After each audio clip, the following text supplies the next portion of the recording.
கிறிஸ்துவுக்குள் பிரியமானவர்களே, கர்த்தரும் இரட்சகருமாய் இயேசு கிறிஸ்துவின் ஈடு நீட்ட நாமத்தினாலே உங்கள் யாவருக்கும் என் அன்பின் வாழ்த்துக்களை தெரிவித்துள்ளேன். தேவனருளிய அப்பம் பிரேயர் மினிஸ்ட்ரி சேனல் மூலியமாக உங்களோடு சந்திப்பதில் மிகுந்த மகிழ்ச்சியடைகிறேன். தினம்தோறும் அதிகால வேளையிலே பரிசுத்த வேதாந்தத்திலிருந்து ஒரு பகுதியை நாம் தியானித்து நம்முடைய குடும்ப பாதுகாப்பிற்காக நாம் ஜெபித்து வருகிறோம். மத்தேயு சுவிசேஷம் 21 அதிகாரம் 21, 22 ஆகிய வசனங்கள். இயேசு அவர்களை நோக்கி, நீங்கள் சந்தேகப்படாமல் விசுவாசம் உள்ளவர்களாய் இருந்தால் இந்த அத்தி மரத்திற்கு செய்ததை நீங்கள் செய்வதும் அல்லாமல், இந்த மலையை பார்த்து நீ பெயர்ந்து சமுத்திரத்தில் தள்ளுண்டு போ என்று சொன்னாலும் அப்படியே ஆகும் என்று மெய்யாகவே உங்களுக்கு சொல்கிறேன். மேலும் நீங்கள் விசுவாசம் உள்ளவர்களாய் ஜெபத்திலே எவைகளை கேட்பீர்களோ அவைகளெல்லாம் பெறுவீர்கள் என்றார். ஹல்லேலூயா. கிறிஸ்துவுக்குள் பிரியமானவர்களே, ஜெபிக்கிற கர்த்தருடைய பிள்ளைகள் விசுவாசத்திலே வளர வேண்டும், சீசராய் இருக்க வேண்டும், கர்த்தருடைய பிள்ளைகளா இருக்க வேண்டும், வெளிச்சத்தின் பிள்ளைகளா இருக்க வேண்டும். நம்முடைய நோக்கம் நித்திய ஜீவனை பெற்றுக்கொள்ள வேண்டும், பரலோக ராஜ்யத்துக்கு போகணும், சொர்க்கத்துக்கு போகணும். நம்ம வாழ்ற காலம் கடைசி காலம். இந்த கடைசி காலத்திலே 24 மணி நேரம் வாழ்க்கையிலே நம்ம தேவனுடைய சமூகத்திலே நம்ம என்ன கேட்கிறோம், அது ரொம்ப முக்கியம். கொரோனாக்கு அப்புறம் ஜீவனை தந்திருக்காரு. கிருபையின் காலத்துல வாழ்றோம். நமக்கு நிறைய வாக்குத்தத்தம் தந்திருக்காரு. அதுல ஒரு பெஸ்டான வாக்குத்தத்தம் என்ன தெரியுமா? நித்திய ஜீவன் தருவேன் என்பது அவர் நமக்கு செய்த வாக்குத்தத்தம். அந்த நித்திய ஜீவனை நாம் பெற்றுக்கொள்ள வேண்டும் என்றால் இந்த பூமியில வாழ்ற காலத்திலே எந்தெந்த காரியத்துல நம்ம மனம் திரும்ப வேண்டுமோ மனம் திரும்பி இருக்க வேண்டும். நம்ம எப்படிலாம் பரிசுத்தமா வாழணும் தேவன் எதிர்பார்க்கிறார். நம்ம பரிசுத்தமா வாழ ஆரம்பித்திருக்கணும். நம்ம நீதியை பின்பற்ற பிள்ளைகளா மாறணும், உண்மையா வாழ்ற பிள்ளைகளா மாறணும், நேரம் கிடைக்கும் போதெல்லாம் ஜெபிக்கிற பிள்ளைகளா மாறணும், வேதத்தை தியானிக்கிற பிள்ளைகளா மாறணும். இந்த ஜனத்தை எனக்கென்று ஏற்படுத்தினேன், இவர்கள் என் துதியை சொல்லிக் கொண்டு வருவார்கள். துதிக்கிற பிள்ளைகளா மாறணும். அழிந்து ஒரு ஆத்துமாக்களுக்கா திறப்புல நிற்கிற பிள்ளைகளா மாறணும். நேரத்தை வேஸ்ட் பண்ணாமல் காலத்தை பிரயோஜனப்படுத்தும் போது நம்ம குடும்பம் ஆசீர்வாதமா இருக்கும், வரக்கூடிய சந்ததி ஆசீர்வாதமா இருக்கும். நம்ம நித்திய ஜீவனுக்குள்ள ஈஸியா போக முடியும். தேவையில்லாமல் எந்த ஒரு இடத்துலையும் இருக்க வேண்டாம். ஏன்னா காலம் கடைசியா இருக்கு. இயேசு அவர்களை நோக்கி, நீங்கள் சந்தேகப்படாமல் விசுவாசம் உள்ளவர்களா இருந்தால், முதல் பாயிண்ட் என்ன சொல்றாரு அப்படின்னா, சந்தேகப்படாமல். கர்த்தருடைய பிள்ளைகளுக்கு நிறைய நேரத்துல பிரச்சனை எங்க ஆரம்பிக்கும் அப்படின்னா சந்தேகத்துல தான் ஆரம்பிக்கும். ரெண்டாவது ஒரு காரியம் இருக்கு, நம்முடைய தேவன் எப்படிப்பட்டவர் என்பதை நாம் முதலாவது அறிந்து கொள்ளணும். நிறைய குடும்பத்துல கர்த்தருடைய பிள்ளைகள் தான். எனக்கு ஒரு ஜெபகுறிப்பு வந்துச்சு. 12 வருஷமா நானும் என் மனைவியும் பிரிஞ்சிருக்கோம். மனைவி பிரிஞ்சு போனதுக்கு அப்புறம் நான் பக்கத்துல சர்ச்சுக்கு போய் ஜெபம் பண்ண ஆரம்பிச்சேன். ஞானஸ்தானம் எடுத்துட்டேன், ரட்சிக்கப்பட்டுட்டேன். நான் 10 வருஷமா ஜெபம் பண்ணிட்டு இருக்கேன். இன்னும் என் மனைவி வரல அப்படின்னு சொல்லி அந்த தகப்பனா சொன்னாரு. உங்களுக்கு வயசு எத்தனை கேட்கும்போது எனக்கு 65 வயசு அப்படின்னாரு. அவங்க எங்க இருக்காங்கன்னா அவங்க வீட்டில் இருக்காங்க அப்படின்னாங்க. சரி போய் கூட்டு வர வேண்டியதானே அப்படின்னு சொல்லி கேட்டேன். இல்லை நான் ஜெபம் பண்ணிட்டு இருக்கேன், அவளா வரணும் அப்படின்னாங்க. ஒரு கணவன் மனைவிக்குள்ளே ஒரு இறங்கி போற ஒரு குணம் இல்லை, ஒரு விட்டு கொடுக்குற ஒரு குணம் இல்லை. என் மனைவி தானே, என் கூட இத்தனை வருஷம் இருந்திருக்காள், நான் போய் கூட்டு வரேனே, நான் இறங்கி போறேனே. சில நேரத்துல இறங்கி போகும்போது எல்லா பிரச்சனையுமே முடிஞ்சிடும். சில குடும்பத்திலே விட்டு கொடுத்து போக வேண்டிய சூழ்நிலை இருக்கும். ஒரு குடும்பம் அப்படின்னாலே மேடு பள்ளம். சந்தேகப்படாமல் இன்னைக்கு நிறைய குடும்பத்துல சந்தேகம். ஒரு வியாபாரம் ஆரம்பிக்கும் போது சந்தேகம், ஒரு வேலைக்கு போகும்போது இது என்ன ஆயிருமோ, ஒரு கல்யாண விஷயம் என்ன ஆயிருமோ, வாழ்க்கை விஷயத்துல என்ன ஆயிருமோ. கர்த்தருடைய பிள்ளைகள் சந்தேகமே வரக்கூடாது. தெளிந்த புத்தி உள்ளவர்களாக இருக்கணும்.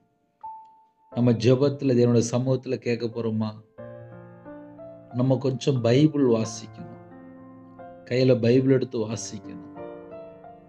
சில குடும்பத்திலே இயேசுவை சொந்த இரட்சகராய் ஏற்றுக்கொண்ட பிள்ளைகள் புதுசாக இணைந்திருக்கிறாங்க. ஒரு முழு பைபிளை ஃபுல்லாக முதல்ல வாசித்து முடிங்க.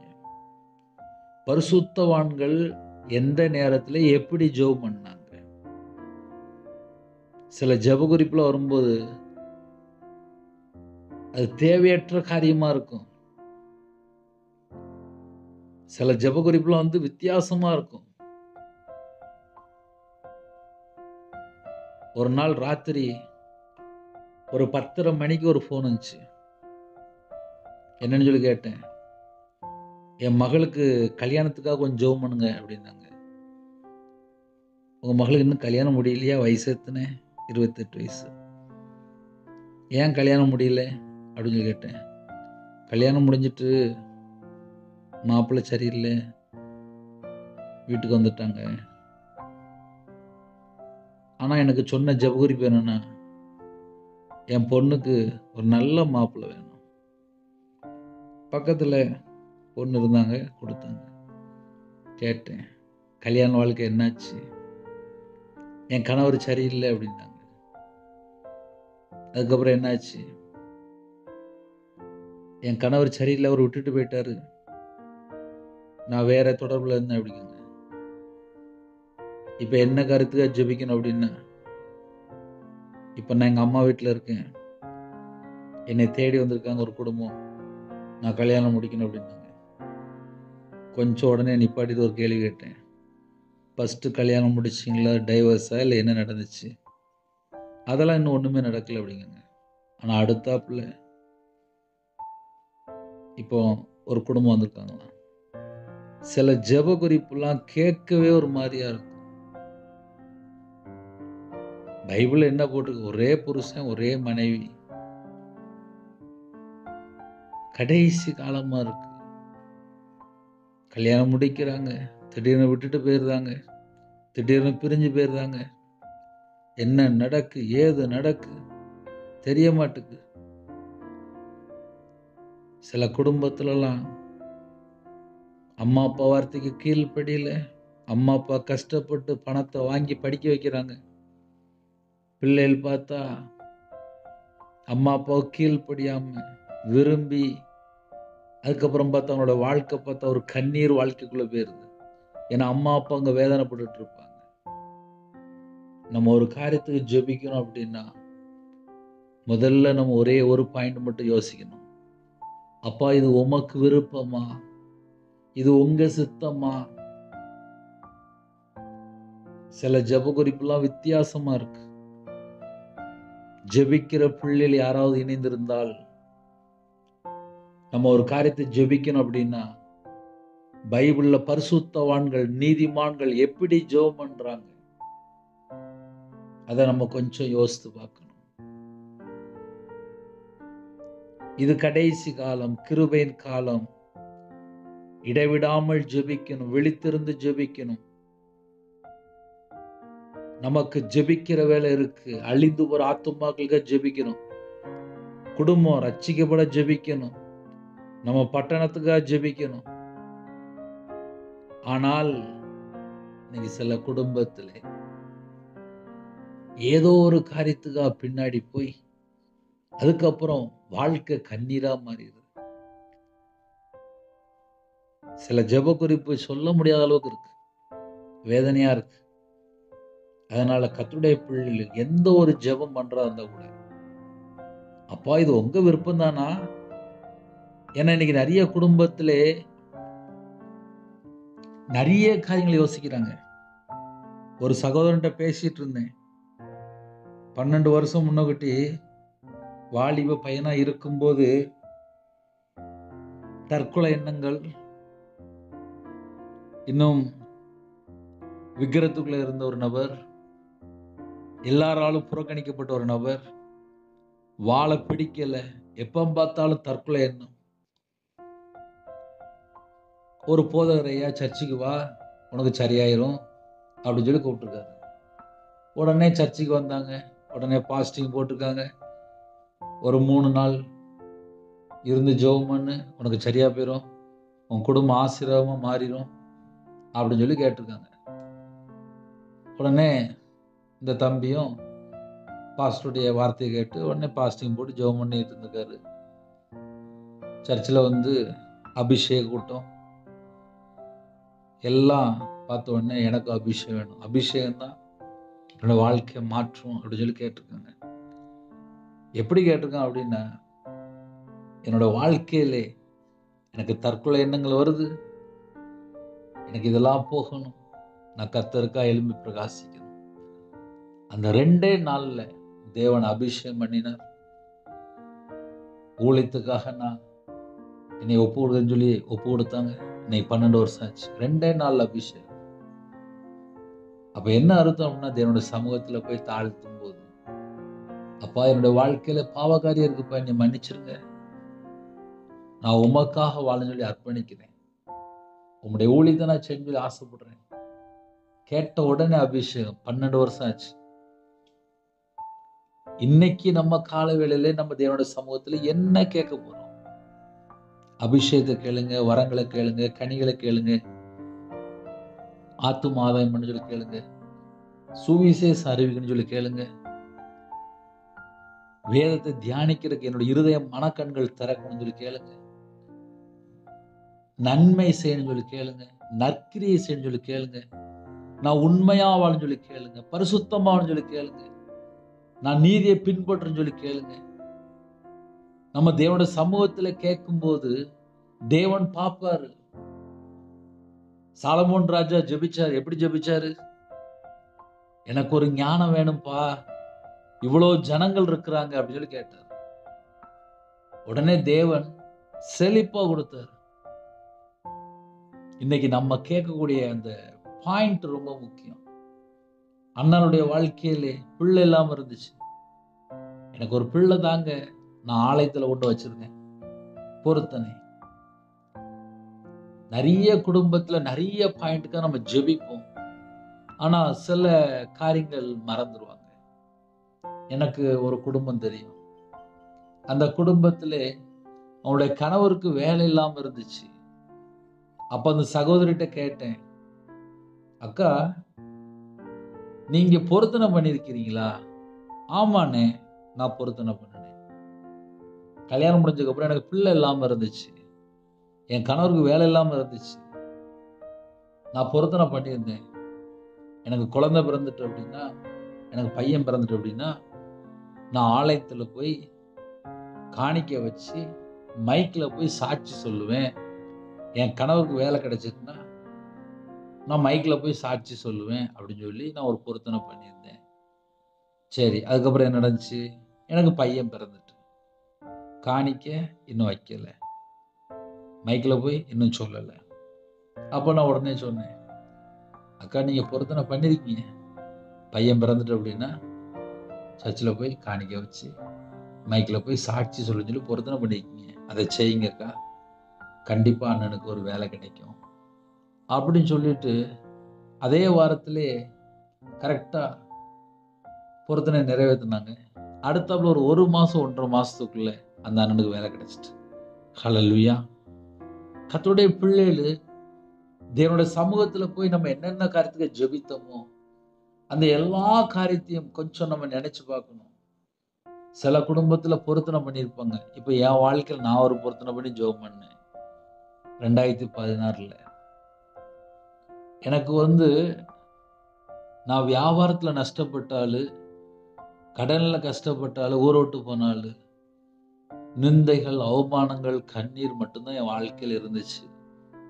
நான் கையில பைபிள் எடுத்து வாசிக்கும் போது யாரை நான் அனுப்புவேன் என்று எழுதப்பட்டுச்சு. நான் போறேன்ப்பா, நான் போறேன் அப்படின்னு.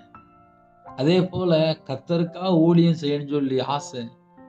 ஆனா எங்க போகணும் எனக்கு ஒண்ணுமே தெரியாது. ஆனா மிஷினரியா போகணும்னு சொல்லி கொஞ்சம் ஆசைப்பட்டேன். இது என்னுடைய ஆசைப்பட்டேன். ஆனா கர்த்தர் எனக்கு ஒரு வேலை கொடுத்தார். 2016 வேலை கொடுத்தார். 2025 ஆச்சு. கர்த்தரோட கிருபையினாலே அபிஷேகம் பண்ணினார். பைபிள் காலேஜ் படிக்க வைத்தார். இன்னைக்கு முழு நேரமும் ஊழியம் பண்ணிட்டு இருக்கோம். நம்ம தேவனோட சமூகத்துல போய் ஜெபிக்கக்கூடிய காரியங்கள் முக்கியம். சர்ச்சில் ஆல்டர்ல போய் ஜெபம் பண்ணுவேன். பரலோகத்துக்கு வரும்போது கோடி கணக்கில் ஆத்துமா கொண்டு வரணும்ப்பா. பரலோகத்துக்கு வரும்போது கோடி கணக்கில் ஆத்துமா கொண்டு வரணும். அப்ப நம்ம ஜெபிக்கிற வார்த்தை முக்கியம்.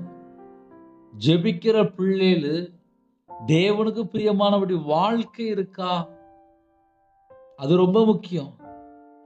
ஏன்னா சில குடும்பத்திலே கையில பைபிள் எடுத்து வாசிக்க மாட்டாங்க, வேதத்தை தியானிக்க மாட்டாங்க. ஒரு குடும்பத்துல வேதத்தை வாசிக்கல, தியானிக்கல, தேவனோட சத்தத்தை கேட்கல அப்படின்னா அவனுடைய ஜெபம் அருவருப்பானது என்று எழுதப்பட்டிருக்கு. அப்ப சந்தேகப்படாமல் ஒரு குடும்பம் தேவன் பக்கம் மனம் திரும்பி வரும்போது நம்மளுடைய பழைய வாழ்க்கை, பழைய சுபாவங்கள், பழைய எண்ணங்கள் எல்லாம் போயிருக்கணும். நான் அவருடைய பிள்ளை, நான் இயேசு கிறிஸ்து ரத்தத்தினால கழுவப்பட்ட பிள்ளை. நான் ஜெபம் பண்ணணும் அப்படின்னா ஜெபத்துல எதை கேட்க போறோம், ஏன் கேட்கிறோம், அது கரெக்டா, எல்லாமே நம்ம யோசித்து பார்க்கணும். சிம்பிளா சொல்றேனே, ஒரு 500 ரூபா இல்ல ஒரு 1000 ரூபா கடைக்கு கொண்டு போயிட்டு 5000 ரூபாய்க்கு நம்ம ஜாமான் வாங்குவோமா, இல்ல 2000 ரூபாய்க்கு ஜாமான் வாங்குவோமா? 1000 ரூபா இருந்தா 1000 ரூபாய்க்கு தான் ஜாமான் வாங்கணும். எக்ஸ்ட்ரா வாங்கினா கடன்ல போயிடும். எந்த கடையில போய் எந்த பொருள் வாங்குறோமோ அந்த கடையில போய் அந்த பொருள் தான் நம்ம சொல்ல முடியும். ஒரு கடைக்கு போறோம், அந்த கடையில நம்ம என்ன கேட்கிறோமோ அதைத்தான் கேட்டுவாங்க. நம்ம பரலோகத்துல நம்ம ஜெபிக்கிறோம், நம்ம ஜெபிக்கிற ஒவ்வொரு பாயிண்ட்டுமே முக்கியம். உங்க வீட்டுல பிள்ளைகளுக்கு உடம்பு சரியில்லையா, எப்படி ஜெபம் பண்ணணும்? அப்பா, என் வீட்டுல என் பையனுக்கு உடம்பு சரியில்லப்பா, என் பிள்ளைக்கு உடம்பு சரியில்லப்பா, சுகமாக்கித்தாங்க, உங்களுடைய தழும்புகளால சுகமானு சொல்லி போட்டுருப்பா. என்னோட பலவீனத்தை எல்லாம் சிலுவையில சுமந்து வரேன் அப்பா, சுகமாக்கித்தாங்க. உங்க பாதபிள்ள நாங்க வந்திருக்கிறோம்ப்பா, குடும்பமா வந்திருக்கோம்ப்பா. கர்த்தரை விட்டு நாங்க தள்ளி போயிட்டு எங்களை மன்னிச்சிருங்கப்பா, எங்களுக்கு பூர்ண சுகமாக்கித்தாங்க. தேவன் நம்ம இருதயத்தை பார்ப்பாரு. என் பிள்ளை எப்படி ஜெபிக்கிறா, இருதயத்துக்குள்ள என்ன இருக்கு? நம்ம இருதயத்துக்குள்ள கசப்போ, வெறுப்போ, பகையோ, எரிச்சலோ, கோபமோ எதுவும் இருக்கக்கூடாது. என் இருதயத்துக்குள்ள இயேசு கிறிஸ்து இருக்கணும். சந்தேகப்படாமல். ஒரு மனுஷனோட வாழ்க்கையில ஏன் சந்தேகம் வருது? தேவனோடு தொடர்புல இல்லாம இருப்பாங்க, தேவனோடு ஐக்கியமா இல்லாம இருப்பாங்க. அத சிம்பிளா நான் சொல்றேனே, இந்த வாரம் ஒரு ஊருக்கு போயிருந்தேன், கிராமத்துக்கு. அந்த பக்கத்து வீட்டுல நல்ல சினிமா படம் கேட்டுட்டு இருக்கிறாங்க. என்ன நடக்கு அப்படின்னு அடுத்த 2 நிமிஷத்துல உடனே கிறிஸ்டியன் பாட்டு ஓடிட்டு இருக்கு. இவங்க சர்ச்சுக்கு போறவங்க தான், ஞாயிற்றுக்கிழமான சர்ச்சுக்கு போறவங்க தான். என்னை பார்த்த உடனே பாட்டு மாத்தியாச்சு, கிறிஸ்டியன் பாட்டு வச்சாச்சு. அப்ப என்ன அர்த்தம் அப்படின்னா, நம்ம வாழ்க்கை 24 மணி நேரம் தேவனோடு இல்லாம இருந்துச்சு அப்படின்னா தொடர்பு துண்டிக்கப்பட்டுரும். எப்படி ஒரு செல்போன்ல நம்ம ஒரு ரீசார்ஜ் பண்ணாம இருந்தாலோ, ஒரு நெட்டுக்கு பணம் போடாம இருந்தாலோ எப்படி துண்டிக்கப்படுதோ அதே போலதான் நான் பரலோகத்தோடு தொடர்பு கொள்ளணும் அப்படின்னா என்னோட வாழ்க்கையில சந்தேகம் அப்படிங்கிற ஒரு குணம் இருக்கக்கூடாது. சில குடும்பத்துல கணவன் மனைவி பிரிஞ்சு போறாங்க, எதுக்கு? சந்தேகம். சில ஜெபத்துக்கு ஏன்னு பதில் வராம இருக்கு, சந்தேகம். 12 வருஷமா கணவன் மனைவி பிரிஞ்சு இருக்காங்க, ஏன் மனைவி தானே அப்படின்னு சொல்லி போய் பேசி கூப்பிட முடியல. ஆனா நான் ஞானஸ்தானம் எடுத்தேன், நான் 10 வருஷமா சர்ச்சுக்கு போறேன், நான் வாரம் சர்ச்சுக்கு போறேன், எல்லாம் சரிதான். ஆனா இறங்கி போலையே. சில குடும்பத்துல கணவன் மனைவி பிரிஞ்சு போயிருந்தாங்க, உடனே 2வது திருமணம்.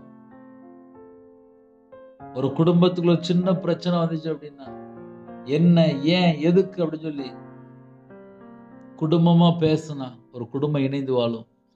எத்தனை குடும்பத்துல கர்த்தரை விட்டு தள்ளி போயிருந்தாங்க. நம்ம பண்ற ஒவ்வொரு ஜெபமும் பரலோகத்துக்குள்ள போயிட்டு இருக்கு. சர்ச்சில் போய் தான் கல்யாணம் முடிக்கிறாங்க. சர்ச்சில் போய் கல்யாணம் முடிக்கும் போது கடைசி வரையும் நான் இருப்பேன்னு சொல்லி தான் கல்யாணம் முடிக்கிறாங்க. ஆனா கொஞ்ச நாள்ல ஒரு பிரிவினை வந்துருது, கருத்து வேறுபாடு வந்துருது. தேவனோட சமூகத்துல போய் மறுபடியும் ஒருமனப்பட்ட ஒரு குடும்பமா ஜெபம் பண்ணா தேவன் அந்த கருத்து வேறுபாடு எல்லாவற்றையும் மாற்றி தருவார். பிரிந்த குடும்பம் இணைந்து வாழும். அப்ப நம்ம ஜெபிக்கும் போது நம்ம எந்தெந்த காரியத்துக்கு ஜெபிக்கிறோமோ, ஜெபிக்கிற பிள்ளைகள் ஞானமா ஜெபிக்கணும். சில நேரத்துல கட்டுகளை உடைத்து ஜெபிக்கணும். சில நேரத்துல யுத்தம் பண்ணி ஜெபிக்கணும். சில நேரத்துல மன்றாடி ஜெபிக்கணும். சில நேரத்துல கண்ணீரோடு ஜெபிக்கணும். சில நேரத்துல விண்ணப்பத்தோடு ஜெபிக்கணும். சில நேரத்துல ஸ்தோத்திரத்தோடு ஜெபிக்கணும். இன்னைக்கு நிறைய குடும்பத்திலே இருதயம் ஃபுல்லா கவலை. நீங்கள் ஒன்றுக்கும் கவலைப்படாமல் என்று எழுதப்பட்டிருக்கு. நிறைய குடும்பத்துல கவலையோடு ஜெபம் பண்ணிட்டு இருப்பாங்க. என்னுடைய வாழ்க்கையில 2016 பல லட்சங்கள் கடன், பல லட்சங்கள், வாழ்க்கை ஃபுல்லா முடிஞ்சிட்டு அவ்வளவுதான், கடைசி ஸ்டேஜ்.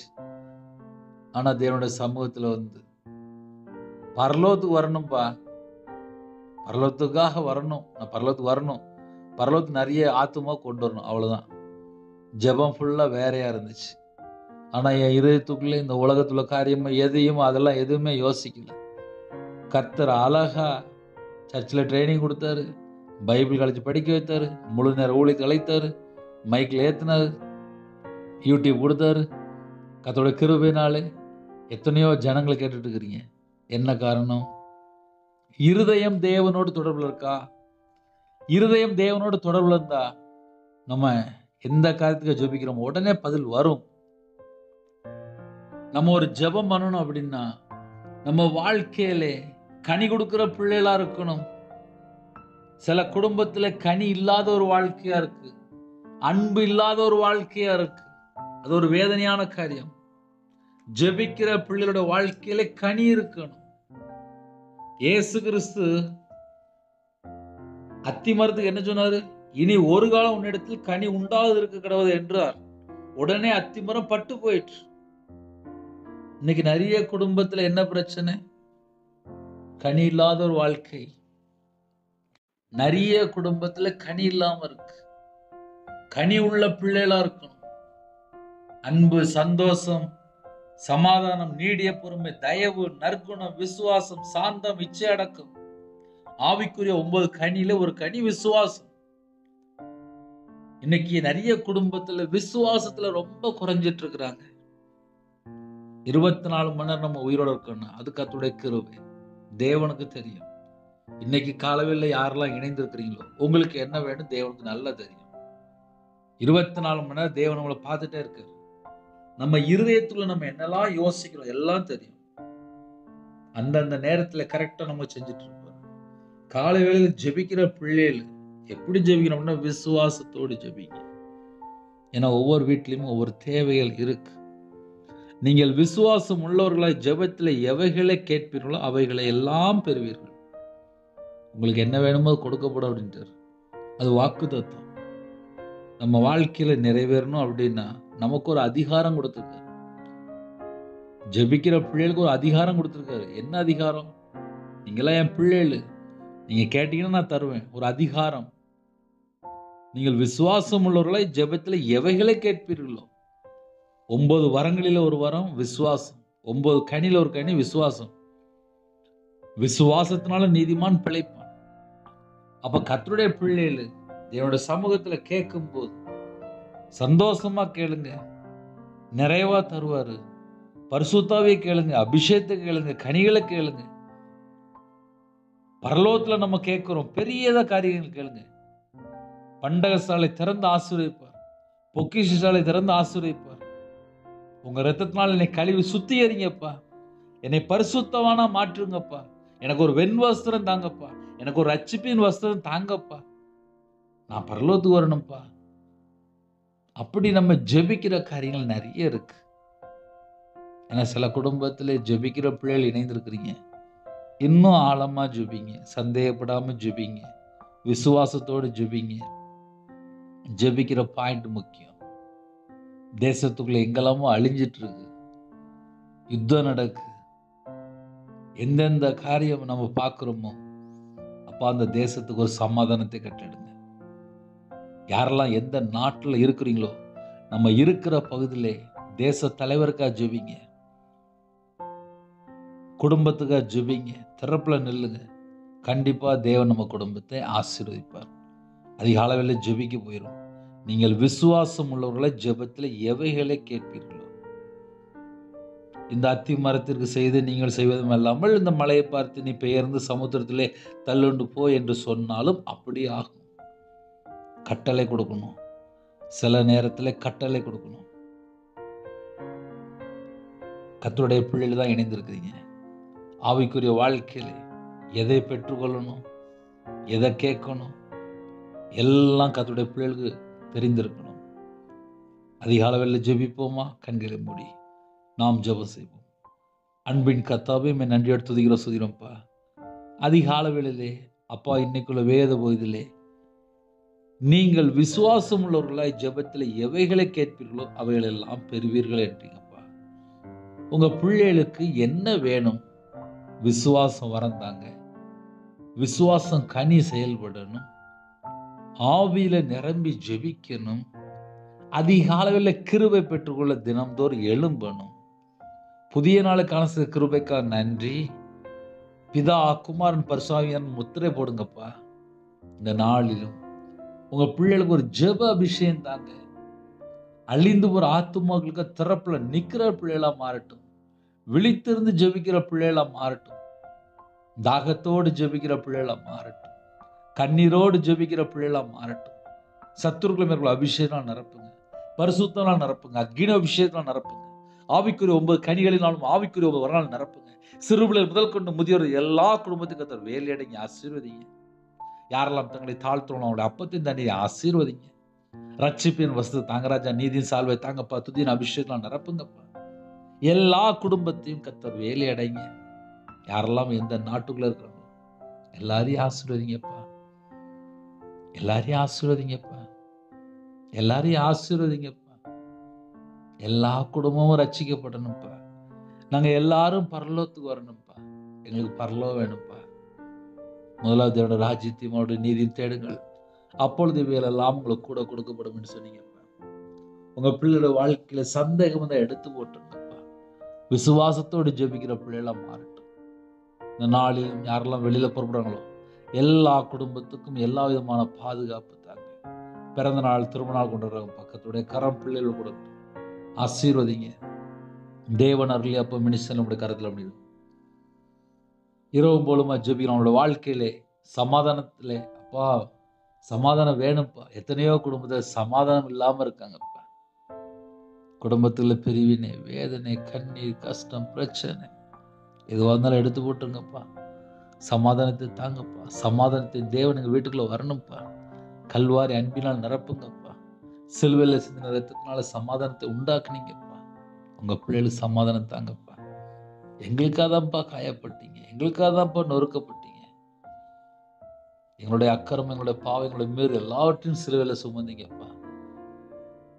எங்களுக்காக மரித்து வேத வாக்கியங்களுடைய 3ஆம் நாள் உயிரோடு எழுந்த இயேசு கிறிஸ்துவை ஆராதிக்கக்கூடிய கிருபை தந்திருக்கிறீங்க. யாரெல்லாம் ஜெபிக்கணும் பரிசுத்தவனா நிரப்புங்கப்பா. ஆவியில நிரம்பி ஜெபிக்கிற பிள்ளைகளா மாறட்டும். யாரெல்லாம் தாழ்த்துறோம் அவங்க இதயத்துக்குள்ள அக்னி பற்றி பிடிட்டும்பா. குழந்தையுடைய அக்னி பற்றி பிடிட்டும்பா. கல்லான இருந்த எடுத்து போட்டுருங்கப்பா. சதையான இதயம் தாங்கப்பா. எல்லா குடும்பத்தையும் ஆசீர்வதிங்க. பிறந்த நாள், திருமண நாள் யாரெல்லாம் கொண்டாடுறாங்களோ அவனுடைய சந்ததியை ஆசீர்வதித்து, அவனுடைய தலைமுறை ஆசீர்வதித்தாங்க. கற்பதினியா ஜெபிக்கிறோம். கர்த்தர் மனம் இறங்கி உங்கள் பிள்ளைகளுக்கு கற்பதினியை ஆசீர்வதிங்க. மாசமா இருக்காங்க, கர்த்தர் ஆசீர்வதிங்க. டெலிவரி போகிறாங்க, கர்த்தர் கூட இருங்க. பிள்ளைகளோட வாழ்க்கையில் எங்கெல்லாம் தடை இருக்கும், தடைகளை நீக்கி போடுங்க, தடைகளை நீக்கி போடுங்க, தடைகளை நீக்கி போடுங்க. எல்லா குடும்பத்தையும் கர்த்தர் ஆசீர்வதிங்க. நிரம்பி வழியில பாத்திரமா மாறட்டும். இன்னைக்கு உள்ள எல்லா தேவைகளை சந்திங்க. கடன் பிரச்சனை எல்லாவற்றையும் மாற்றிடுங்க. பலவீனத்தோடு படுத்த படுக்கலை யாரெல்லாம் பூர்ண சுகம் தாங்க, தீர்காயுஸ் தாங்க. ஒவ்வொரு குடும்பத்தையும் கர்த்தர் தொட்டு சுகமாக்கித்தாங்க, கர்த்தர் தொட்டு சுகமாக்கித்தாங்க, கர்த்தர் தொட்டு சுகமாக்கித்தாங்க. எல்லா தேச ஜனங்களும் கர்த்தர் ஆசீர்வதி. உங்க நாமம் மட்டுமே விடுத்தோம். அப்பிரோஜனமான ஊழியக்காரப்பா கர்த்தர் பொறுப்படுத்துங்க. துதிகன மகிமையெல்லாம் ஒருவருக்கே செலுத்திடும். இயேசு கிறிஸ்துவின் பிதாவே, தேவனுக்கு மேம்படுவதாக. கர்த்தர் தாமே உங்களையும் உங்கள் குடும்பத்தையும் சகல காரியத்திலும் சம்பூர்ண அதிருப்தியாய் கர்த்தர் கொடுத்து ஆசீர்வதிப்பாராக. கர்த்தராகிய இயேசுவின் கிருபையும் பிதாவாகிய அன்பும் பரிசுத்தருடைய ஐக்கியமும் இப்பொழுதும் எப்பொழுது சதா காலங்களிலும் நம்ம கொடுப்பதாக. ஆமென். கிறிஸ்துவுக்குள் பிரியமானவர்களே, இரவு ஜெபிக்கிறோம். அதையும் தொடர்ந்து கேளுங்கள். தேவனர்களே அப்போ மினிஷனாலுக்காக ஜெபித்து கொள்ளுங்கள். எனக்காக தனிப்பட்ட முறையில் ஜெபித்து கொள்ளுங்கள். God bless you.